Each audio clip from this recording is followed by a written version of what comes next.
Podcast.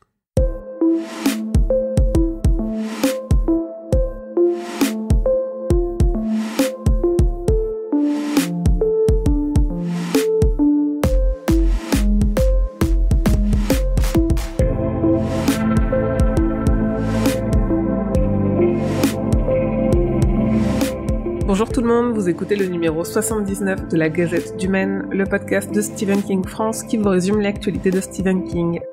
Je suis Émilie et je suis très heureuse de vous emmener avec moi en balade dans le Maine pour vous conter les nouvelles informations depuis le 29 août.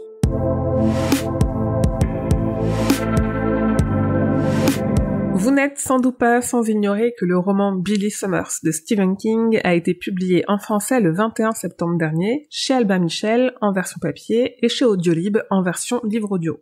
À cette occasion, plusieurs contenus sur le site devraient vous intéresser. Déjà, je vous ai publié mon avis, puisque je l'ai lu en anglais, j'ai pu le lire suffisamment en avance. L'article contient les trigger warnings, c'est-à-dire les sujets sensibles abordés dans le livre, et il contient aussi quelques spoils, mais ils sont cachés, donc vous ne les verrez pas à moins de cliquer dessus.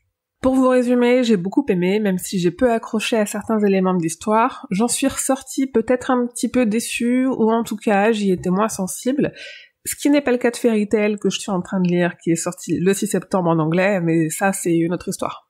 J'ai pu poser 2 questions à Thierry Blanc, le lecteur de Billy Summers, pour sa version audio par Audiolib. Dans une vidéo disponible sur le site et sur YouTube, il parle direction artistique et coulisses des livres audio. Aussi, on a appris qu'il sera présent, à distance évidemment, dans l'émission La Grande Librairie du 28 septembre pour parler de la genèse de Billy Summers. Rendez-vous donc à 21h ce mercredi sur France 5. Dans un registre un peu moins gai qu'une nouvelle parution, j'ai publié sur le site un dossier qui revient en plusieurs points sur les conséquences concrètes que l'accident de Stephen King a pu avoir sur son écriture. Peut-être l'ignoriez-vous, en 99, il a frôlé de très près la mort, ce qui a donné lieu à son obsession pour le chiffre 19, par exemple, mais ce qui fait aussi qu'il a terminé La Tour Sombre, ou que par exemple Dreamcatcher a une saveur aussi spéciale à la lecture. Pour mieux comprendre, rendez-vous sur le site. King a récemment été interviewé par le Sunday Times, un chouette échange dans lequel il parle un peu de Donald Trump, ça faisait longtemps, des réseaux sociaux, mais aussi de son process d'écriture et notamment de son nouveau roman en anglais, Fairy Tail. Aussi, on découvre qu'il a oublié avoir écrit Shining. Évidemment, ma traduction de cette interview est à retrouver sur le site. Enfin, pour le New York Times, King a publié sa critique du roman Our Missing Hearts de l'autrice Céleste Ng, que je vous résume sur le site évidemment.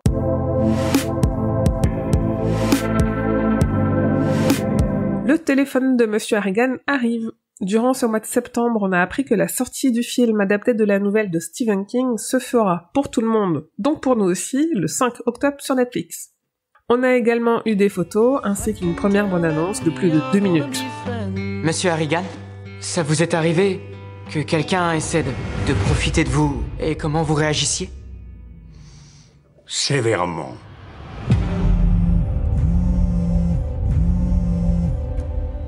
Salut pas. Salut mon grand. J'ai une mauvaise nouvelle à t'annoncer.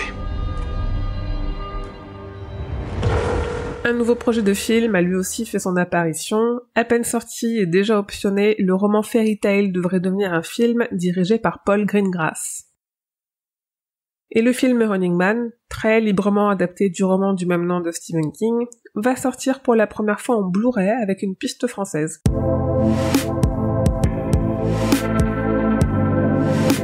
L'éditeur L'Écran Fantastique Collection va publier le 4 novembre une magnifique biographie de King, en français, écrite par une Française, Justine Niogré. Je dis magnifique parce que les 300 pages du livre sont illustrées par 20 artistes différents de toute l'Europe, et pour avoir vu plusieurs des pages que je vous ai mises sur le site évidemment, mais aussi sur les réseaux sociaux, vraiment je suis très très emballée.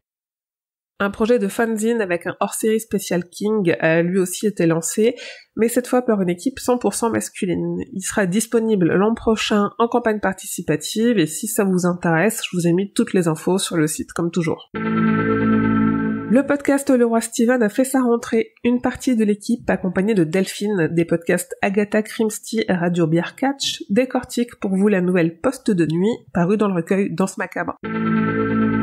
Le blogueur Thomas Books revient avec son challenge Automne du King pour se motiver à lire à plusieurs des œuvres de King, mais aussi des œuvres proches de son univers. Rendez-vous sur le site pour plus d'infos ou sur les réseaux sociaux avec le hashtag Automne du King.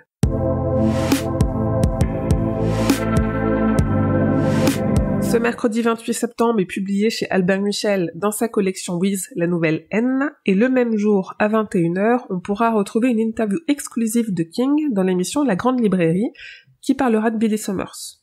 La boîte de jeux quiz avec 250 questions sur Stephen King sortira le 5 octobre chez Hachette Heroes. Le même jour, le 5 octobre donc, c'est la sortie du film Le téléphone de Monsieur Harrigan, adapté de la nouvelle du même nom, sur Netflix.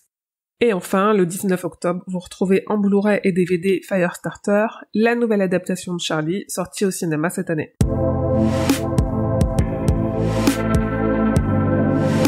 Et voilà, c'est tout pour cette gazette numéro 79. Merci de votre écoute et de votre fidélité malgré la baisse de rythme de ce podcast ces derniers mois.